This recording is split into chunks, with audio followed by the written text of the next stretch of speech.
भाग 23। आपका अवचेतन मन सफलता में साझेदार है। सफलता का वास्तविक अर्थ जीवन में सफल बनना है। इस धरती पर दीर्घकालीन शांति, खुशी और सुख पाने को सफलता की संज्ञा दी जाती है। इनका अनुभव ही अनंत जीवन है, जिसके बारे में ईसा मसीह ने कहा है, जीवन की वास्तविक चीजें जैसे शांति, सद्भाव, अखंडता, सुरक्षा और प्रसन्नता अमूर्त हैं। वे व्यक्ति के गहरे स्वरूप में उत्पन्न होती हैं। इन गुणों का मनन करने से स्वर्ग के ये खजाने हमारे अवचेतन में निर्मित हो जाते हैं। यही वो सच्चा स्थल है जहां घुन एवं जंग कमजोर नहीं करते और जहां चोर चोरी नहीं कर सकते। सफलता के 3 कदम। सफलता का पहला महत्वपूर्ण कदम उस काम का पता लगाना और करना है जिससे आप प्रेम करते हैं। जब तक आप अपने काम से प्रेम नहीं करते, तब तक संभवतः आप उसमें खुद को सफल नहीं मानेंगे, भले ही दुनिया सफल कहती रहे। काम से प्रेम होने पर आपके मन में उसे करने की गहरी इच्छा होती है। अगर कोई व्यक्ति मनोचिकित्सक बनने की इच्छा रखता है तो डिप्लोमा लेकर उसे दीवार पर टांग लेना ही काफी नहीं है। वो उस क्षेत्र में आगे काम करना चाहेगा, सम्मेलनों में भाग लेगा और मस्तिष्क एवं उसकी कार्यविधि का अध्ययन करता रहेगा। वो दूसरे क्लिनिकों में जाएगा और नवीनतम वैज्ञानिक जर्नल पढ़ेगा। दूसरे शब्दों में, वो मानवीय कष्ट को कम करने के नवीनतम तरीकों के बारे में ज्ञान हासिल करता रहेगा, क्योंकि वो अपने रोगियों के हितों को सर्वोच्च प्राथमिकता देता है। लेकिन हो सकता है ये शब्द पढ़कर आप ये सोचने लगें, मैं पहला कदम नहीं उठा सकता क्योंकि मैं यही नहीं जानता कि मैं क्या करना चाहता हूं। मुझे ये पता ही नहीं है कि मैं किस काम से प्रेम करता हूं। मैं कोई क्षेत्र कैसे चुन सकता हूं जिससे मैं प्रेम करूं। यदि आपकी स्थिति यह है तो मार्गदर्शन के लिए ये प्रार्थना कीजिए। मेरे अवचेतन मन का असीमित ज्ञान जीवन में मेरी सच्ची जगह मेरे सामने प्रकट कर रहा है। इस प्रार्थना को धीरे धीरे सकारात्मक तरीके और प्रेम से अपने अवचेतन मन के सामने दोहराएं। जब आप आस्था और विश्वास से जुटे रहेंगे, तब आपको भावना, संकेत या किसी निश्चित दिशा में प्रवृत्ति के रूप में जवाब मिलेगा। यह स्पष्टता और शांति के साथ आंतरिक मौन जागरूकता से आपके सामने प्रकट हो जाएगा। सफलता का दूसरा कदम काम की किसी विशिष्ट शाखा में विशेषज्ञता हासिल करना और उसमें उत्कृष्ट बनने की इच्छा रखना है। मान लीजिए कोई विद्यार्थी केमिस्ट्री के क्षेत्र को व्यवसाय के रूप में चुनता है। उसे इस क्षेत्र की किसी एक शाखा पर अपना ध्यान केंद्रित करना चाहिए और अपना सारा समय तथा ध्यान उसी चुने हुए क्षेत्र पर केंद्रित करना चाहिए, ताकि वो उसका विशेषज्ञ बन जाए। उसके उत्साह के कारण वो अपने क्षेत्र में ज्यादा से ज्यादा जानकारी हासिल करना चाहेगा। अगर संभव हो तो बाकी सबसे ज्यादा जानने की कोशिश करेगा। उसे अपने काम में बहुत उत्साहपूर्ण दिलचस्पी लेनी चाहिए। उसके मन में दुनिया की सेवा करने की इच्छा होनी चाहिए। जो सबसे महान है, उसे सेवक बनना होगा। इस मानसिक दृष्टिकोण और उस व्यक्ति के दृष्टिकोण में बहुत बड़ा विरोधाभास है जो जैसे तैसे आजीविका कमाना चाहता है। जैसे तैसे आजीविका कमाना सच्ची सफलता नहीं है। लोगों के लक्ष्य ज्यादा महान, उदात्त और परोपकारी होने चाहिए। उन्हें दूसरों की सेवा करनी चाहिए, अपनी सुविधा नहीं देखनी चाहिए। तीसरा कदम सबसे महत्वपूर्ण है। आपको यह सुनिश्चित करना चाहिए कि आप जो करना चाहते हैं वो सिर्फ आपको ही सफल न बनाए। आपकी इच्छा स्वार्थपूर्ण नहीं होनी चाहिए, इससे मानवता को लाभ होना चाहिए। दूसरे शब्दों में, आपका उद्देश्य दुनिया की सेवा करना या लाभ पहुंचाना होना चाहिए। अगर आप सिर्फ अपने ही लाभ के लिए काम करते हैं तो आप इस अनिवार्य शर्त को पूरा नहीं करते। हो सकता है आप सफल नजर आए, लेकिन आपने अपने जीवन में जिस अनिवार्य शर्त को पूरा नहीं किया है, वो आगे चलकर बंधन या बीमारी की ओर ले जा सकती है। हो सकता है इस मोड़ पर आप सोच रहे हो, उस आदमी के बारे में क्या जिसके बारे में मैंने टीवी पर अभी खबर देखी है? उसने तो धोखेबाजी करके शेयर बाजार से करोड़ों डॉलर कमाए हैं। उससे ज्यादा सफल तो कोई नहीं लगता है, और मुझे नहीं लगता कि वो मानवता को लाभ पहुंचाने की जरा भी परवाह करता होगा। इस तरह के मामले बहुत आम हैं, लेकिन हमें सावधानी से उनकी सच्चाई को समझना होगा। हो सकता है कोई व्यक्ति को समय के लिए सफल नजर आए, लेकिन धोखे से हासिल धन अक्सर पंख लगाकर उड़ जाता है। इसके अलावा जब हम किसी दूसरे को लूटते हैं तो हम खुद को लूटते हैं। जिस कमी और सीमा की मानसिकता से हमने व्यवहार किया है, वो दूसरे तरीकों से भी खुद को प्रकट करती है, जैसे हमारे शरीर, पारिवारिक जीवन और लोगों के साथ हमारे संबंधों में बाधा पैदा कर सकती है। जो भी हम सोचते हैं और महसूस करते हैं वही होता है। हम जिसमें विश्वास करते हैं वही होता है। धोखे से दौलत इकट्ठा करने वाले व्यक्ति को सफल नहीं माना जा सकता। मानसिक शांति के बिना कोई सफलता नहीं होती है। किसी व्यक्ति की दौलत का क्या फायदा अगर वो रात को सो नहीं सकता है, बीमार है या उसमें अपराध बोध की ग्रंथि है। मैं एक बार लंदन में एक अपराधी से मिला जिसने मुझे अपने कुछ कारनामे बताए। उसने बहुत सारी दौलत इकट्ठा कर ली थी और वो लंदन के बाहरी इलाकों में अपने मकान में विलासिता से रहता था। गर्मियों में वो फ्रांस के घर में विलासिता का जीवन गुजारता था। विलासिता से, लेकिन आराम से नहीं। उसे हमेशा डर लगा रहता था कि स्कॉटलैंड यार्ड पुलिस उसे कभी भी गिरफ्तार कर लेगी। उसे कई आंतरिक समस्याएं थीं जो निश्चित रूप से उसके सतत भय और गहराई में जमी अपराध बोध की ग्रंथि से उत्पन्न हुई थी। वो जानता था कि उसने गलत काम किए हैं। अपराध के इस गहरे एहसास ने उसकी ओर बहुत सी मुश्किलों को आकर्षित किया। बाद में मैंने सुना कि उसने खुद को पुलिस के हवाले कर दिया और जेल की सजा काटी। जेल से छूटने के बाद उसने मनोवैज्ञानिक और आध्यात्मिक सलाह ली, जिससे उसका काया पलट हो गया। वो नौकरी करने लगा और कानून का पालन करने वाला ईमानदार नागरिक बन गया। उसे वो मिल गया जिसे करने से उसे प्रेम था। अब वो जीवन में पहली बार खुश था। सफल व्यक्ति अपने काम से प्रेम करता है और खुद को पूरी तरह व्यक्त करता है। सफलता सिर्फ दौलत इकट्ठा करना नहीं है, ये तो इससे ऊंचे आदर्श पर निर्भर करती है। सफल व्यक्ति वो है जिसने गहन मनोविज्ञान और आध्यात्मिक समझ हासिल कर ली है। आज के कई महान बिजनेसमैन सफलता के लिए अपने अवचेतन मन के सही उपयोग पर बल देते हैं। वे किसी आगामी प्रोजेक्ट को इस तरह देखते हैं जैसे वो पहले ही पूरा हो चुका हो। उसकी साकार तस्वीर देखने और अपनी प्रार्थनाओं के परिणाम को महसूस करने के बाद उनका अवचेतन मन उस प्रोजेक्ट को पूरा कर देता है। अगर आप किसी लक्ष्य की स्पष्टता से कल्पना करें तो आपको आवश्यक चीजें मिल जाएंगी। ये चीजें आपको अवचेतन मन की चमत्कारी शक्ति द्वारा ऐसे तरीकों से मिलेंगी जिनके बारे में आप कुछ नहीं जानते हैं।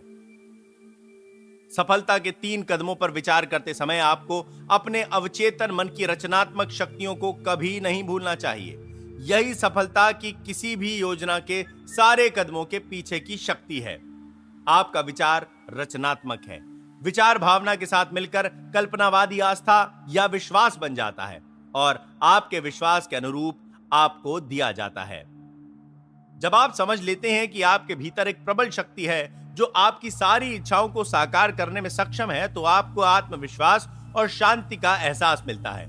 आप चाहे जो काम करें, आपको अपने अवचेतन मन के नियम अवश्य सीखने चाहिए।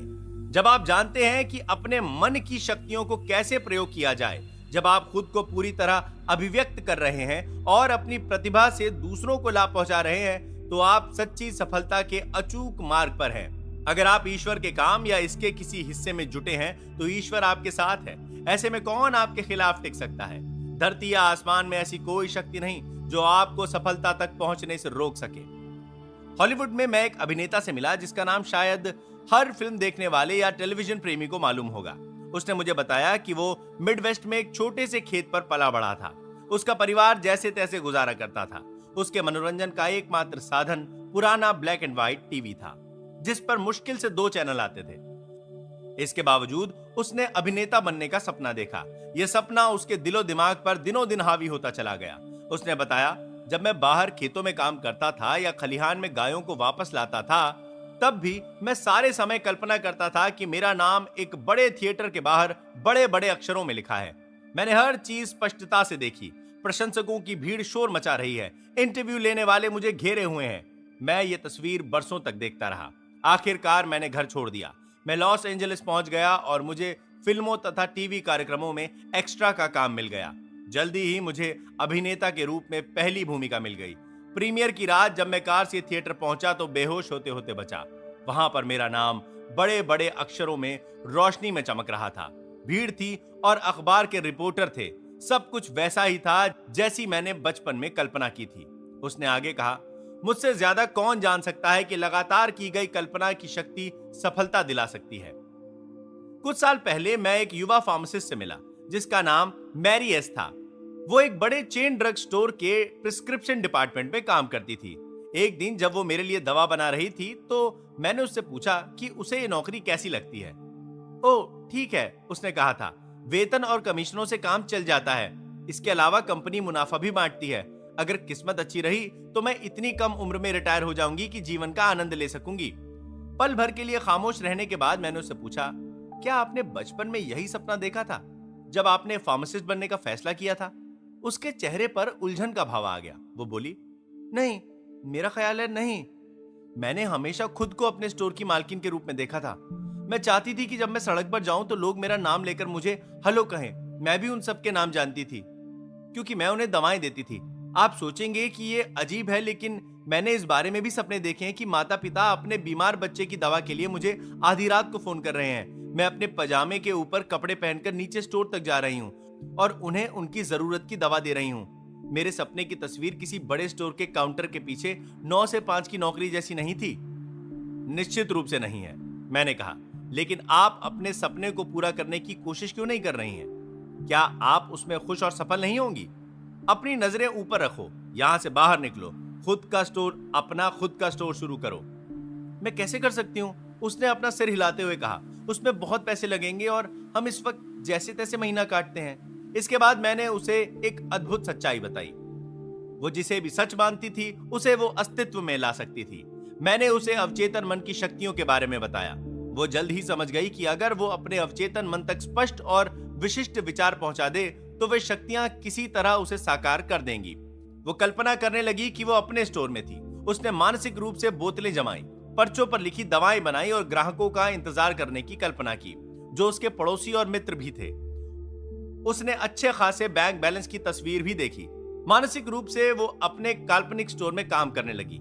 एक अच्छी अभिनेत्री की तरह उसने अपनी भूमिका अच्छी तरह निभाई। मैं जिस तरह अभिनय करूंगी वैसी ही बन जाऊंगी। वो पूरे दिल से अभिनय में जुट गई। वो इस तरह जीती थी, चलती थी और काम करती थी जैसे वो स्टोर की मालकिन हो। कुछ साल बाद मैरी ने मुझे चिट्ठी लिखकर बताया कि हमारी बातचीत के बाद उसके जीवन में कैसा मोड़ आया। जिस चेन स्टोर में वो काम करती थी वो एक नए मॉल के बड़े स्टोर से प्रतिस्पर्धा में दिवालिया हो गया। उसके बाद वो एक बड़ी ड्रग्स कंपनी में ट्रैवलिंग रिप्रेजेंटेटिव का काम करने लगी और एक ऐसा क्षेत्र संभालने लगी जिसमें कई राज्य थे। एक दिन काम के सिलसिले में उसे अपने इलाके के पश्चिमी कोने के एक छोटे कस्बे में जाना पड़ा। उस कस्बे में दवा की सिर्फ एक ही दुकान थी। वो वहां पहले कभी नहीं गई थी, लेकिन जिस पल वो अंदर गई उसने उसे पहचान लिया। ये हूबहू उसी स्टोर जैसी थी जिसका सपना उसने अपनी कल्पना में इतनी स्पष्टता से देखा था। आश्चर्यचकित होकर उसने स्टोर के बूढ़े मालिक को इस अद्भुत संयोग के बारे में बताया। इस पर मालिक ने उसे बताया कि वो रिटायर तो होना चाहता है, लेकिन अपना स्टोर किसी बड़े कॉरपोरेशन को नहीं बेचना चाहता, क्योंकि ये स्टोर 3 पीढ़ियों से उसके परिवार में है। कई बार की बातचीत के बाद मालिक ने उसे स्टोर खरीदने के लिए पैसे उधार देने का प्रस्ताव रखा। बिजनेस से होने वाले मुनाफे से वो कर्ज की किस्त चुका सकती थी। युवा महिला अपने परिवार सहित उस कस्बे में आ गई और जल्द ही उसने एक बड़े पुराने मकान का डाउन पेमेंट दे दिया जो स्टोर के पास ही था। अब जब वो सुबह स्टोर जाती है तो पास से गुजरने वाला हर व्यक्ति उसका नाम लेकर हेलो कहता है। सब उसे जानते हैं क्योंकि वो उन्हें दवाएं देती है। भाग 24। कुछ साल पहले मैंने बिजनेस एग्जीक्यूटिव के एक समूह के सामने कल्पना और अवचेतन मन की शक्तियों पर व्याख्यान दिया। अपने व्याख्यान में मैंने ये बताया कि महान जर्मन कवि मुश्किलें और समस्याएं आने पर अपनी कल्पना का किस तरह प्रयोग करते थे। गेटे के जीवनी लेखकों के अनुसार वे घंटों तक अकेले काल्पनिक बातचीत किया करते थे। वे कल्पना करते थे कि उनका कोई दोस्त उनके सामने बैठा है और उन्हें सही जवाब दे रहा है। दूसरे शब्दों में वो ये कल्पना करते थे कि उनका दोस्त उनकी समस्या के बारे में उन्हें सही या उचित सलाह दे रहा है। वे उस दोस्त की सामान्य मुद्राओं और बोलने के खास अंदाज की कल्पना करते थे। वो उस पूरे काल्पनिक दृश्य को जितना वास्तविक और स्पष्ट बना सकते थे बना लेते थे। उस व्याख्यान में एक युवा स्टॉक ब्रोकर भी मौजूद थी। उसने गेटे की तकनीक अपना ली। वो एक परिचित करोड़पति निवेशक से काल्पनिक बातचीत करने लगी, जिसने एक बार शेयरों की समझदारी भरे सुझाव के लिए उसे बधाई भी दी थी। उसने इस बातचीत का तब तक अभिनय किया जब तक कि उसके मन में यह मनोवैज्ञानिक विश्वास के रूप में अंकित नहीं हो गया। इस ब्रोकर की आंतरिक बातचीत और नियंत्रित कल्पना निश्चित रूप से उसके लक्ष्य के अनुरूप थी, जिसका काम अपने क्लाइंट्स को लाभकारी निवेश का सुझाव देना था। जीवन में उसका लक्ष्य था कि वो अपने क्लाइंट्स को ज्यादा से ज्यादा लाभ पहुंचाए और अपनी समझदारी भरी सलाह से उन्हें समृद्ध बनाए। वो अब भी अपने बिजनेस में अवचेतन मन का प्रयोग कर रही है और अपने क्षेत्र में बहुत सफल है। एक प्रमुख वित्तीय पत्रिका में हाल ही में उसका इंटरव्यू भी छपा है। 16 साल के टॉड एम ने मुझे बताया, मैं हर चीज में असफल हो रहा हूं। मैं नहीं जानता कि ऐसा क्यों हो रहा है। मुझे लगता है कि मैं निरा मूर्ख हूं। शायद यही अच्छा रहेगा कि स्कूल से निकाले जाने से पहले मैं खुद ही स्कूल छोड़ दूं।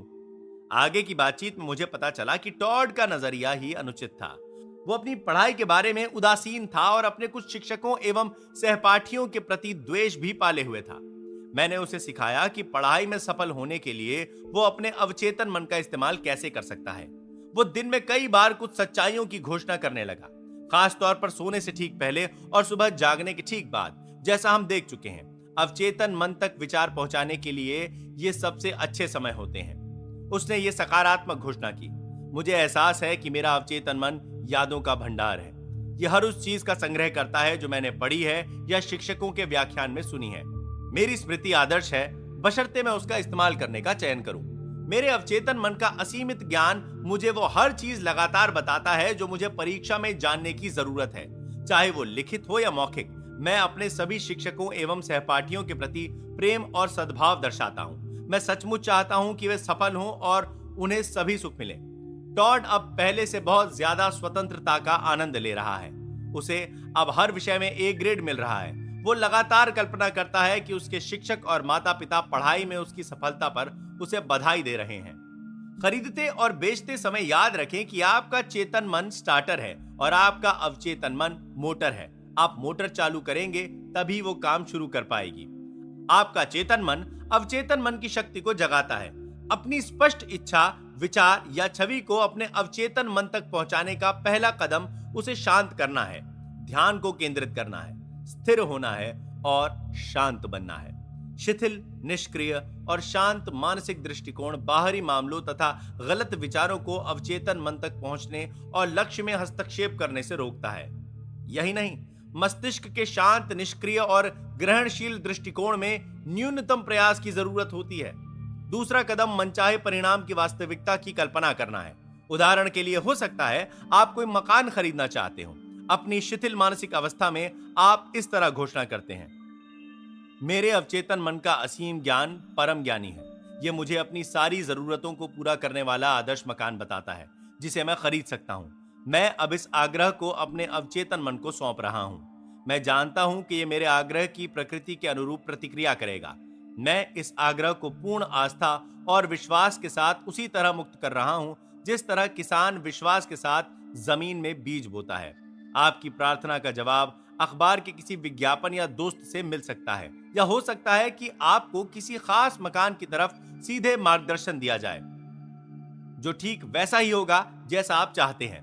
प्रार्थना का जवाब कई तरीकों से मिल सकता है। मुख्य बात यह है कि जवाब हमेशा मिलता है, बशर्ते कि आपको अपने अवचेतन मन के काम करने पर पूरा विश्वास हो। मान लीजिए खरीदने के बजाय आप कोई मकान, जमीन या जायदाद बेचना चाहते हैं। अवचेतन मन के असीमित ज्ञान पर भरोसा करने की यही नीति आपको सटीक मार्गदर्शन देगी। लॉस एंजलिस में अपना मकान बेचते समय मैंने एक तकनीक का इस्तेमाल किया। जब मैंने तकनीक अपनी पहचान के कई रियल एस्टेट ब्रोकर्स को बताई तो वे भी इसका इस्तेमाल करने लगे। इससे उन्हें उल्लेखनीय परिणाम मिल रहे हैं। मैंने अपने मकान के सामने घास पर एक साइन बोर्ड लगाया जिस पर लिखा था, बेचना है। उस रात सोने से ठीक पहले मैंने स्वयं से पूछा, मान लो आपको घर के लिए खरीदार मिल गया, तो फिर आप क्या करोगे? जवाब था, मैं बेचना है कि साइन बोर्ड को कचरे में फेंक दूंगा। अपने मस्तिष्क के आंतरिक पटल पर मैंने एक विस्तृत दृश्य देखा। मैंने साइन बोर्ड पकड़ा, उसे जमीन से उखाड़ा, अपने कंधे पर रखा और मकान के पीछे कूड़ेदान की तरफ ले गया। मैंने उसे फेंकते हुए कहा, मदद के लिए धन्यवाद, लेकिन अब मुझे आपकी जरूरत नहीं है। मैं गहरी संतुष्टि के एहसास के साथ सोने गया कि काम पूरा हो गया था। अगले दिन एक आदमी ने मुझे उस मकान का एडवांस दे दिया और कहा, अब आप उस साइन बोर्ड को फेंक सकते हैं, अब आपको उसकी जरूरत नहीं है। मैंने उसकी सलाह पर अमल किया। मैंने साइन बोर्ड उखाड़ा और उसे फेंक दिया। आंतरिक क्रिया ने बाहरी क्रिया को साकार कर दिया। इसके बारे में नया कुछ नहीं है, जैसा भीतर वैसा बाहर। दूसरे शब्दों में, आपके अवचेतन मन पर छपी तस्वीर जैसी होगी वैसा ही दृश्य आपके जीवन पटल पर उभरेगा। बाहरी स्वरूप आंतरिक स्वरूप का प्रतिबिंब दिखाता है। बाहरी कर्म आंतरिक कर्म का अनुसरण करता है। यहाँ घर, जमीन या जायदाद बेचने का एक और प्रभावी तरीका बताया जा रहा है। धीरे धीरे, शांति से और भावना के साथ ये सकारात्मक घोषणा करें, असीमित ज्ञान इस मकान के उस खरीदार को मेरी ओर आकर्षित कर रहा है जो इसे चाहता है और इसमें समृद्ध होता है। इस खरीदार को मेरे पास मेरे अवचेतन मन के रचनात्मक ज्ञान ने भेजा है जो कभी गलतियां नहीं करता है। हो सकता है वो खरीदार कई और मकान देखे, लेकिन मेरा मकान ही उसे पसंद आएगा और वो इसे खरीदेगा, क्योंकि उसके भीतर की असीमित बुद्धिमत्ता उसका मार्गदर्शन करेगी। मैं जानता हूं कि खरीदार सही है। समय सही है और कीमत सही है। इसके बारे में हर चीज सही है। मेरे अवचेतन मन का अधिक गहरा प्रवाह अब हम दोनों को दैवी विधान में एक साथ ला रहा है। मैं जानता हूं कि ऐसा हो रहा है। हमेशा याद रखें कि आप जिसे खोज रहे हैं वो भी आपको खोज रहा है। कोई ना कोई हमेशा रहता है जो उसी मकान या जायदाद को खरीदना चाहता है जिसे आप बेचना चाहते हैं। अपने अवचेतन मन की शक्तियों का सही इस्तेमाल करके आप अपने मस्तिष्क से प्रतिस्पर्धा का सारा एहसास और खरीदने बेचने की सारी चिंता खत्म कर देते हैं। एक नवयुवती मेरे व्याख्यानों और कक्षाओं में नियमित रूप से आती है। आने के लिए उसे 3 बसों को बदलना पड़ता है और प्रत्येक बस में उसे 1.5 घंटा लग जाता है। एक व्याख्यान में मैंने बताया कि कैसे एक युवक जिसे कार की जरूरत थी को कैसे कार मिल गई। उस युवती ने घर जाकर मैंने अपने व्याख्यान में जो परीक्षण करने के बारे में बताया था उसी का परीक्षण करने के बाद उसने जो पत्र लिखा उसको उसकी अनुमति से नीचे प्रकाशित किया जा रहा है। डियर डॉक्टर मर्फी, इस प्रकार मुझे कैडिलक कार मिल गई। अपनी कल्पना में एक कार खरीदने में जिन भी प्रक्रियाओं को पूरा करना पड़ता है मैंने उन सारी प्रक्रियाओं को वास्तविक रूप में पूरा किया। मैं कार के शोरूम में गई। सेल्समैन ने कार में बैठाकर तथा कार को चलाकर दिखाया। मैंने भी थोड़ी दूर तक कार को चलाया। उस समय मुझे लगा और मैंने दावा किया कि वो मेरी कार है। मैंने कार को चलाने, उसमें बैठकर उसकी सीट, उसके स्टीयरिंग, उसकी ऊपर की खूबसूरत सीलिंग को स्पर्श करके महसूस किया। ये सब मेरा है, मेरी कार है। ये एहसास लगभग 2 सप्ताह तक मैं अपने में करती रही हूँ।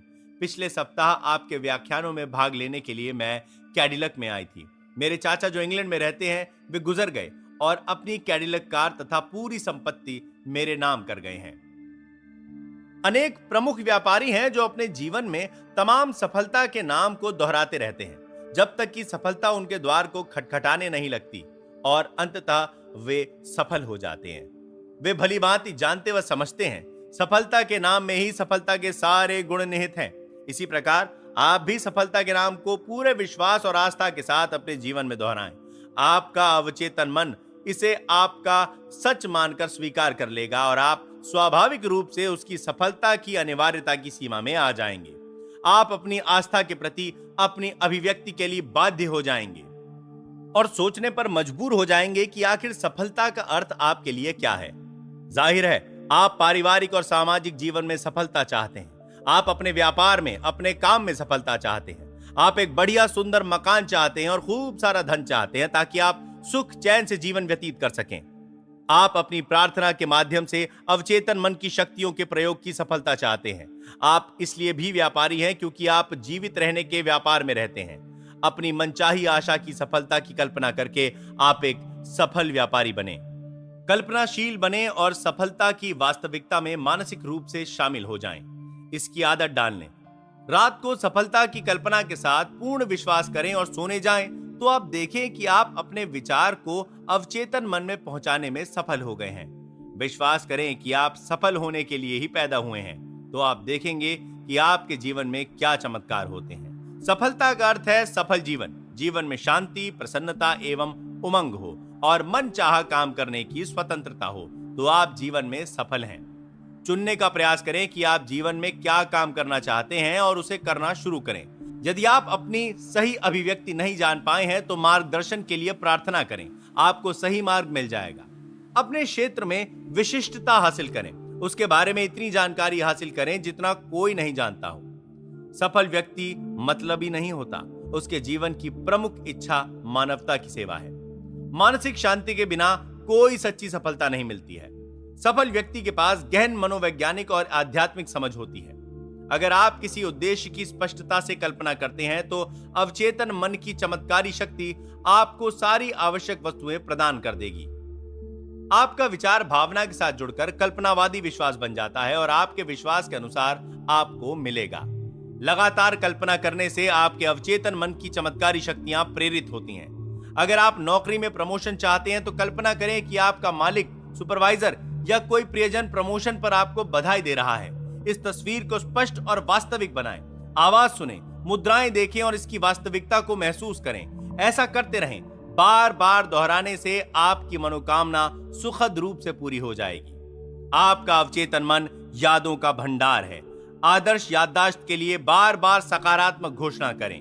मेरे अवचेतन मन की असीमित बुद्धिमत्ता मुझे वो हर चीज याद दिलाती है जो मैं कभी भी कहीं भी जानना चाहता हूं। अगर आप मकान या जायदाद बेचना चाहते हैं तो धीरे धीरे, शांति से और भावना से ये सकारात्मक घोषणा करें। असीमित बुद्धिमत्ता इस मकान या जायदाद के खरीदार को मेरी ओर आकर्षित कर रही है, जो इसे चाहता है और इसमें समृद्ध होता है। इस जागरूकता को कायम रखें। आपके अवचेतन मन का अधिक गहरा प्रवाह इसे साकार कर देगा।